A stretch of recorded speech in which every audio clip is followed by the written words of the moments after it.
하나님 말씀은 우리가 지난번에 에스라 4장까지 읽었습니다. 오늘은 에스라 5장과 6장 말씀, 구약성경 718조 에스라 6장 13절부터 22절까지 말씀을 보도록 합니다. 에스라 5장 6장 말씀 중에서 6장 718조 구약성경 에스라 6장 13절에서 22절까지 말씀 718쪽에 나와 있습니다.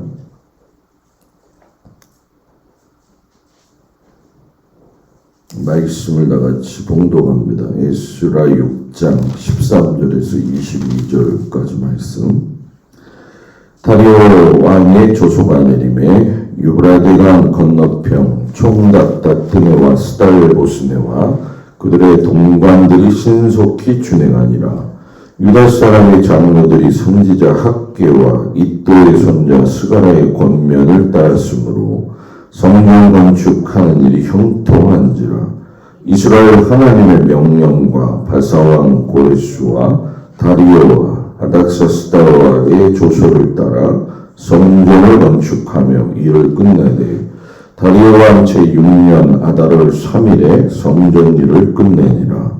이스라엘 자손과 제사장들과 레위 사람들과 기타 사로잡혔던 자의 자손이 줄거이 하나님의 성전 봉헌식을 행하니 하나님의 성전 봉헌식을 행할 때에 수소 100마리와 수량 200마리와 어린 양 400마리를 드리고 또 이스라엘 지파의 수를 따라 수령소 12마리로 이스라엘 전체를 위하여 속죄제를 드리고 제사장을 그 분담대로 레위 사람을 그 순차대로 세워 예루살렘에서 하나님을 섬기게 하되 모세의 책에 기록된 대로 하게 하니라.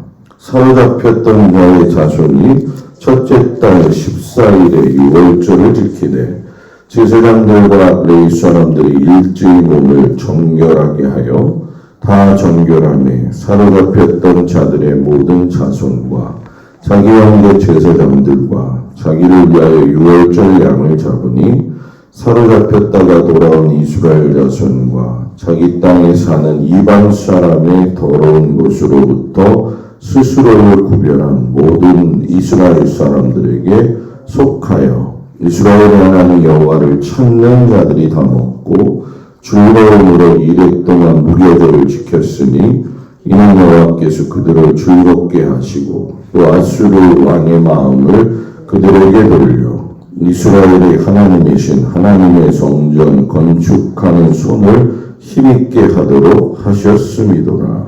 아멘. 오늘도 주님 앞에 나온 성도들을 축복합니다. 4장까지 읽고 나서 학개와 스가랴 선지자의 말씀을 읽었죠. 예루살렘 성전을 재건하기 위해서 갔던 1차 귀양자들이 여러 가지 상황들 속에서 좀 자기들이 예루살렘 성전을 재건하다가 중지를 하게 되어지는데 16년 동안이나 중단되었던 예루살렘 성전 재건 공사가 이제 학개와 스가랴 말씀을 듣고 나서 이제 오늘 에스라 5장 6장에서 보게 되면 일을 시작하게 되어져서 성전 재건 공사가 이제 마무리되어지는 얘기죠. 학개 선지자가 말씀을 하시고 난 후에 3주 만에 재개공사를 시작했죠. 실상 여러분 우리가 일해보면 알지만 처음에 쉬지 않고 마지막까지 하는 게 오히려 더 수월하지 하다가 중간에 쉬고 또 하다 보면은 참 어려울 때가 많이 있는데 예루살렘 성전 재건이 그러했다라는 거죠. 학개 선지자의 권면 그리고 스가랴 선지자의 위로와 평안의 말을 듣고 나서 수룹바벨과 예수아가 다시 일어나서 이번에는 머뭇거리지 아니하고 방관하지도 아니하고 최선을 다해서 성전 재건을 하게 되어지죠. 이때에 제일 중요한 거는 성경에 쭉 나와 있지만은 주변에 있어서 일어서서 돕는 자, 그리고 뒤에서 같이 함께하는 자들의 마음을 하나님이 감동시키셨다라는 거예요. 그런데 반대로 또 어디든 가면 반대하는 사람이 있잖아요. 이 유브라데스 강 서편 지역의 총독, 우리가 읽은 오늘 말씀에도 나오지만 5장 3절 5절에도 그 말씀이 나옵니다.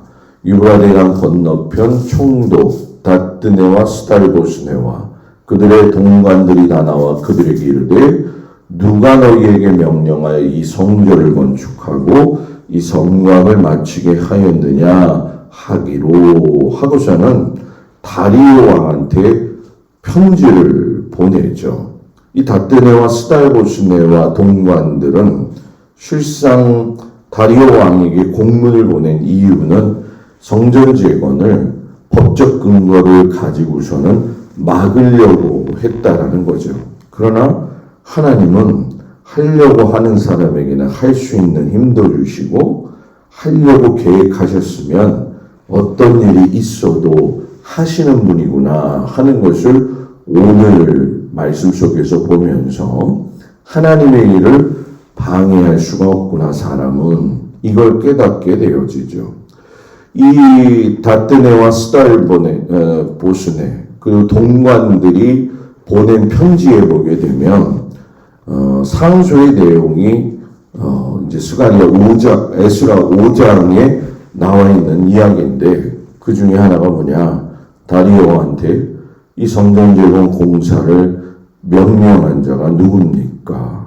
그리고 그들이 물은 질문에 대해서 귀한 공동체가 이런 답변을 했습니다. 라고 이야기를 해요. 그 답변이 뭐냐면 에스라 5장 11절에 시작되어지면서 16장까지가 되어지는데 이 그들의 고백 중에 처음 내용이 참 중요해요. 그들이 우리에게 대답하여 이르기를 우리는 천지의 하나님의 종이라.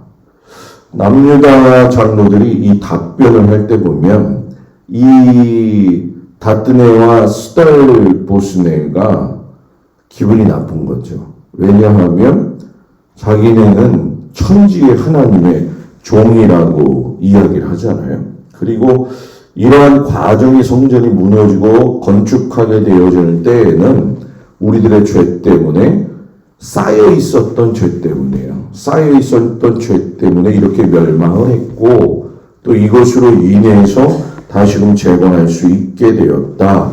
이렇게 해서 우리는 천지의 하나님의 종이다. 이렇게 이야기를 하죠. 그래서 고레스 왕의 조서에 의해서 이 건축이 허락되었다는데 다리오 왕에게 이게 진짜입니까? 이렇게 물어본 거죠. 그래서 느헤미야를 이제 끝나면 우리가 읽겠지만 느헤미야가 성벽을 재건할 때 성전이 아니라 성벽을 재건할 적에도 사마리아인들이 이런 비슷한 상소를 또 올려가지고서는 성벽 재건 자체를 또 방해하는 모습을 아마 여러분들 아실 거라 생각이 듭니다. 그래서 이 총독들이 올린 상소를 보고서는 다리오 왕이 조사를 해요. 문서 창고부터 해서. 그런데 메대의 앙메다 궁성에서 고레스 왕이 보낸 그 친서를 발견하죠. 그래서 앙메다 궁성이라고 이야기를 하는데 스가랴 6장 1절 2절에도 정확하게 나와 있어요. 바벨론에 보물을 쌓아둔 보물 정각에서 조사하게 하여 메대도 앙메다 궁성에서 한 두루마리를 찾았으니 거기에 기록하였으되 역사적 사건이 정확하다는 거죠. 페르시아는 4개의 수도를 가지고 있었는데 수사, 앙메다, 페르세폴리스, 바벨론 거기서 이 앙메다는 여러분 여름궁이었어요. 그래서 여기서 고레스 왕의 조서를 발견하면서 고레스 왕이 성전 재건을 직접 명령했다는 거, 그리고 모든 비용을 페르시아 왕실에서 부담한다는 거, 그리고 성전 기명을 다 돌려준다라는 내용이 정확하게 써 있는 거죠. 그래서 이 다리오 왕이 오히려 방해하려고 했던 이 다뜨네에게 다시금 편지를 보내죠. 그 편지의 내용이 스가랴 6장 6절 7절에 보면은 유브라데강 건너편 총독 다뜨네와 스달 보스네와 너희 동관 유브라데강 건너편 아바삭 사람들은 그곳을 멀리하여 하나님의 성전 공사를 뭐하라고요? 막지 말고 유다 총독과 장로들이 하나님의 이 성전을 제자리에 건축하게 하라. 무슨 얘기냐? 성전 공사 방해하지 말아라. 방해하려고 상소문을 올렸는데 반대로 명령이 내려온 것이 여러분 뭐예요? 반대하지 말고 오히려 너희들이 도와줘야 된다. 그래서 스가랴 6장 8절부터 12절까지 보면 너희들이 거둔 세금 중에서 경비를 이 사람한테 줘라. 그러니까 너희들이 거둔 세금, 너희 땅에서. 그러니까 혹을 떼려고 했다가 혹이 더 붙어지게 되어진 거죠. 성전 재건 비용 너희들이 거둔 세금으로 지원을 하고 제사를 드릴 때의 비용도 제사장이 요구하는 대로 다 지원해라. 그럼 왜 이랬을까? 많은 제국들이 지금 애국부터 이제 크게 본다면 애국 아수르 그리고 바벨론 페르시아까지 지내면서 이 유대인들과의 관계가 어떠한지 그리고 유대인의 하나님이 어떤 식으로 유대인들을 지켜왔는지를 페르시아 제국 사람들은 알게 된 거죠. 야, 저 유대인들은 진짜 하나님의 종들이다. 진짜 저들은 기도하는 민족이다. 이걸 알게 되니까 이 다리오 왕도 마찬가지로 무슨 이야기를 하냐면 너희들은 페르시아의 왕궁과 왕족과 왕자들의 생명을 위해서 기도해라. 너희들이 예배 드릴 때에 기도 좀 해줘라. 이런 상황이 되어지죠. 그러니까 기도하는 민족은 망하지 않는구나. 이것을 다리오 왕이 알게 되죠. 그래서 다리오 왕이 이 명령을 어길 경우에는 철저히 응징하겠다. 그래서 이 다리오 왕의 내용을 신속히 행하게 되어지는 16년 동안에 중단되어졌던 예루살렘 성전 재건이 이 다리오 왕의 이 상소, 이제 이야기에 되어지는 이 허락되어진 조서로 인해서 아주 조속히 재건이 되어져서 아름답지는 않지만 좀 미흡하지만 성전이 세워지게 되어진 거죠. 그러니까 남유다 백성들이 70년 동안 바벨론 포로 끌려가고 난 이후에 성전 재건이 이루어질 것이다. 그 말씀이 여러분 뭐예요? 이루어진 거죠. 그러니까 하나님의 말씀은 더디 오는 것 같기도 하고 안 되는 것처럼 보이는데 하나님이 계획하신 일은 하나님이 하신다라는 거예요. 그래서 공사를 재개한 지 4년 만에 완성이 되어지게 되죠. 그리고 이 16년 동안 못했던 걸 4년 만에 하게 되어지니까는 그 뒤에 어떤 일이 벌어지느냐. 분명히 우리가 아시다시피 바벨론 70년 동안에는 전쟁이 없기를 너희들이 기도해라. 그래서 이 바벨론 다음에 메데바사라고 하는 나라, 그리고 그 나라가 페르시아까지 되어지면서 1차 귀환자들이 이제 그 페르시아의 다리오 왕 때에 세 나라 중에서 마지막 때에 그렇게 연결이 되어지잖아요. 근데 그 바벨론 맨 앞에 70년으로 버텨 있었던 그 바벨론이 완전히 불타 없어져 버리게 되어지죠.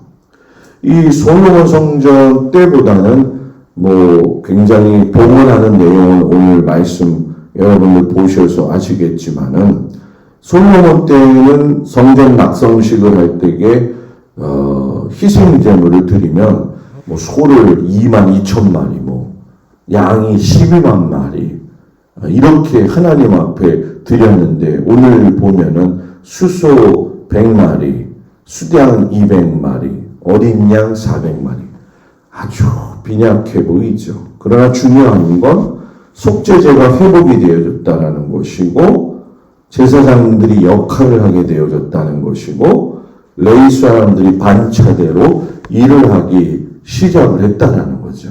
그러니까 회복이 되어진 게 굉장히 중요한 거예요. 그리고 이 회복의 역사가 있으면서 제일 또 은혜스러웠던 거는 그동안에 멈춰져 있던 유월절, 무교절이 다시 회복이 되어지는 거예요.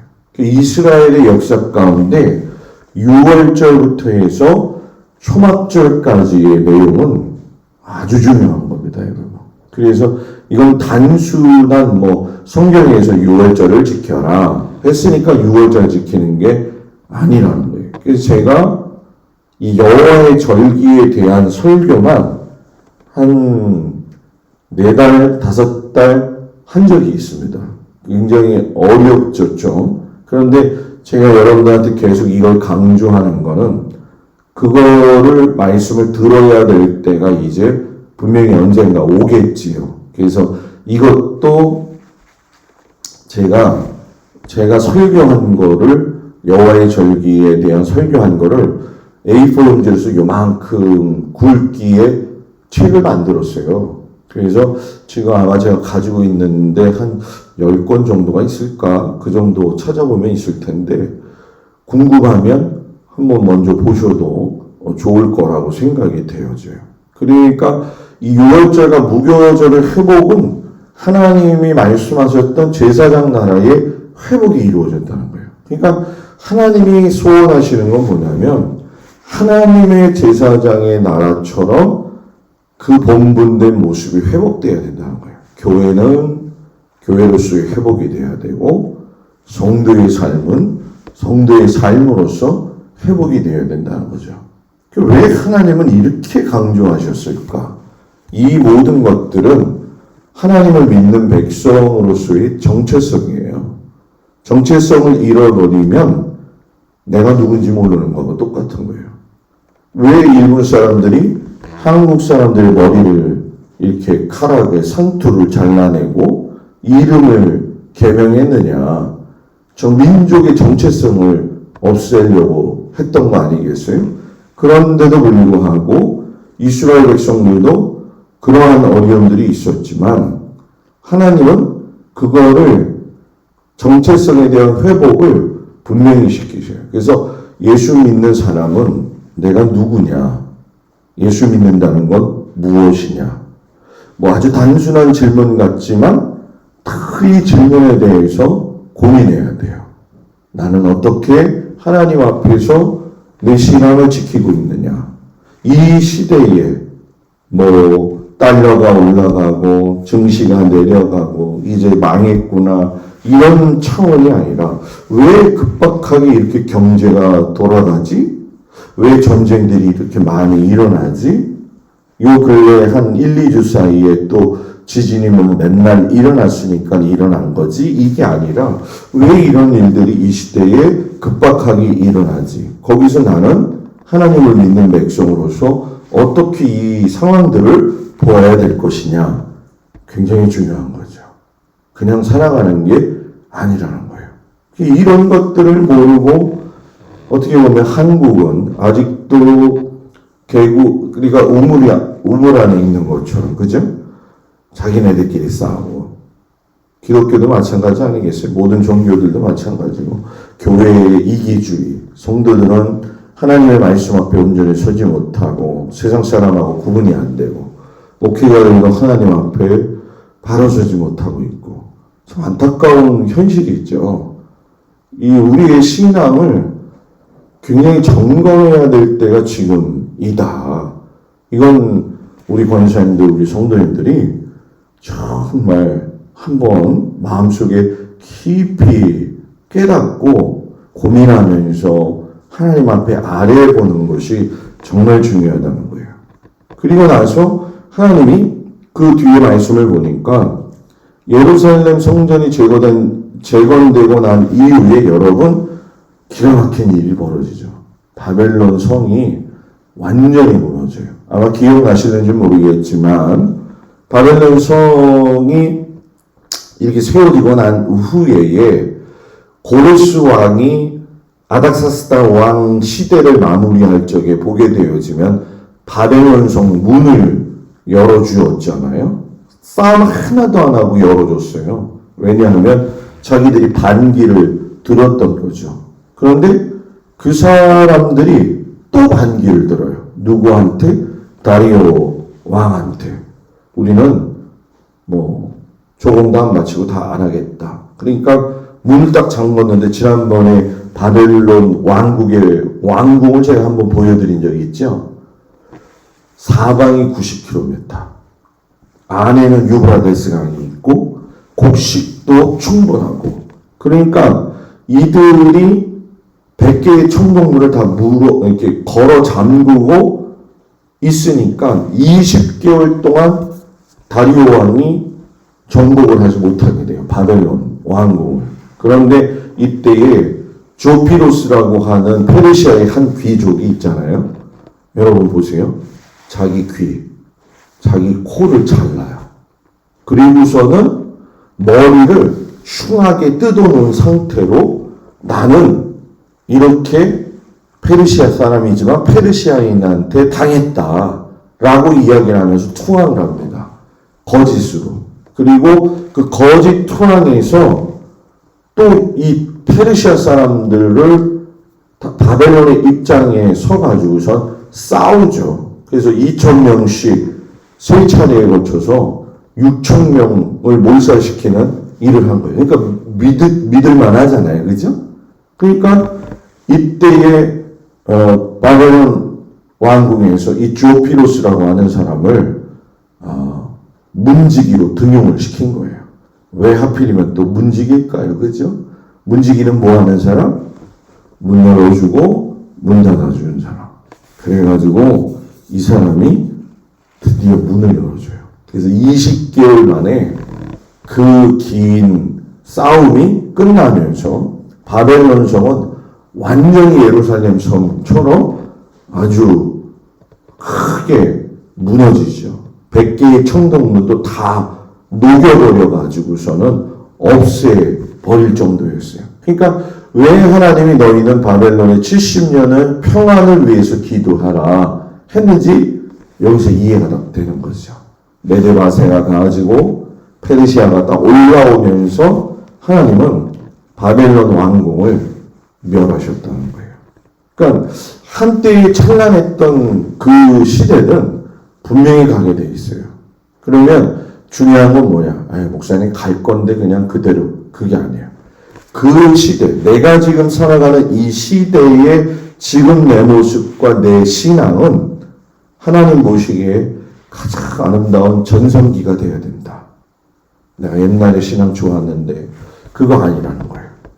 항상 내가 살아있을 그 시점을 하나님 기뻐하시는 일에다가 초점을 맞춰야 된다는 거죠. 페르시아 사람들은 이 하나님의 큰 경륜 안에서 저 유대인들은 하나님이 살리시는 민족이구나. 그래서 우리가 신앙생활 잘하는 이유는 뭐냐? 잘해야 하는 이유는 뭐냐면 사람들이 우리를 봤을 적에 저 동막교회 성도들은 하나님이 함께 하시는구나. 저 동막교회 교회는 하나님이 함께 하시는구나. 이거를 보여줘야 된다는 거죠. 세상 사람들보다 못하다는 소리를 들으면 안 된다는 거죠. 그래서 하나님은 학개와 스가랴 선지자를 통해서 격려하시고 위로와 평안을 주셔서 성전 재건을 시작하게 하시고, 하나님이 한번 하시고자 한 것은 인간의 시간 안에서 제한되어지는 것이 아니라 하나님께서 이루실 적에 이루신다. 따라서 여러분, 저희들이 살아가면서 힘들 때도 있겠고, 또 아까처럼 그런 총독들에 의해서 방해도 받을 수도 있고 하지만 하나님의 일은 성취된다라는 거예요. 그래서 지금의 때에 우리의 신앙을 잘 지켜서 마지막 때에 하나님 앞에서의 믿음의 삶을 잘 지키면서 갈 수 있는 우리 귀한 성도들이 되어지기를 주의 이름으로 축복을 드립니다. 기도하겠습니다. 은혜로우신 아버지 하나님, 어려운 시대에 우리가 하나님을 믿는 것이 참으로 부담스럽기도 하고 참 마음속에 힘듦이 있지만, 이 어려운 시대는 세상의 것을 초월해야지만이 하나님의 눈에 맞게 또 회복되어진다는 것을 알게 하여 주시니 감사합니다. 정말 우리의 신앙이 세상에서 살고 있으니까 세상의 조류에 따라 흘러가는 것이 아니라 자신의 믿음을 잘 지켜서 이 시대의 어려움을 이겨갈 수 있는 은혜를 베풀어 주옵소서. 학개와 스가랴 선지자를 보내서 하나님의 말씀을 할 수 있도록 동기를 부여하시고, 끝내 하나님이 회복하시겠다고 하면 회복시키시는 그 역사적 사건을 보면서 우리는 지금의 이 현재의 신앙생활에 충실하며 하나님을 잘 섬길 수 있는 믿음의 백성들이 되도록 주님 축복하시옵소서. 용기를 내고 힘을 내고 우리 아버지 하나님 주님 오실 그날을 바라보면서 견고히 살아갈 수 있는 귀한 성도들 되게 하시옵소서. 오늘 모든 성도들의 가정과 일터와 자녀들을 지켜 주시옵시고, 또 오늘 성도들 나들이에도 주님 동행하여 주시옵소서. 예수님의 이름으로 기도드렸습니다. 아멘.